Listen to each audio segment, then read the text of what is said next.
आणि महत्त्वाची बातमी, सुनील केदार यांना 5 वर्षाची शिक्षा सुनावण्यात आली आहे आणि 10 लाखाचा दंड। नागपूर जिल्हा बँक घोटाळा प्रकरणामध्ये सुनील केदार यांना 5 वर्षांची शिक्षा सुनावण्यात आली आहे।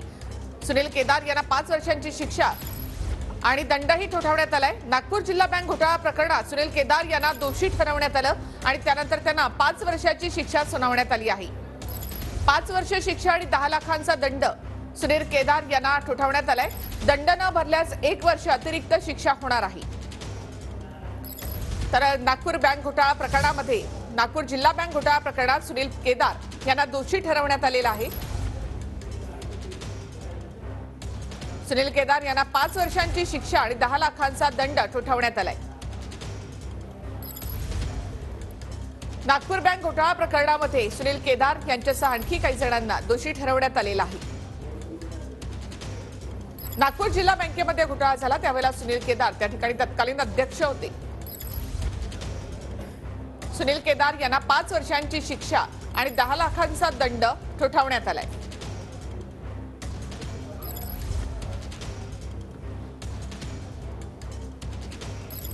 तर नागपूर जिल्हा बँकेमध्ये घोटाळा केल्या प्रकरणामध्ये सुनील केदार यांना दोषी ठरवण्यात आलं, त्यानंतर त्यांना 5 वर्षांची शिक्षा सुनावण्यात आली आहे। अधिक माहिती आपण घेऊयात आमचे प्रतिनिधी गजानन उमाटे यांच्याकडून। गजानन, नक्कीच नागपूर जिल्हा सहकारी बँक घोटाळ्यामध्ये माजी मंत्री आणि काँग्रेसचे वरिष्ठ नेते सुनील केदार यांना 5 वर्षाची शिक्षा जी आहे ती नागपूर जिल्हा व सत्र न्यायालयानं सुनावलेली आहे।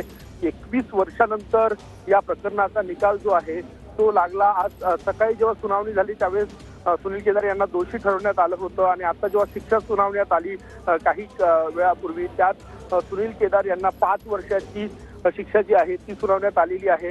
हा काँग्रेसचाही मोठा धक्का आहे असं म्हणता येईल, कारण की आगामी काळात निवडणुका आहे आणि सुनील केदार सारखा जो नेता आहे त्यांना 5 वर्षाची शिक्षा जी आहे ती या प्रकरणामध्ये सुनावण्यात आलेली आहे। एकूण 9 आरोपी या सगळ्या याच्यात होते।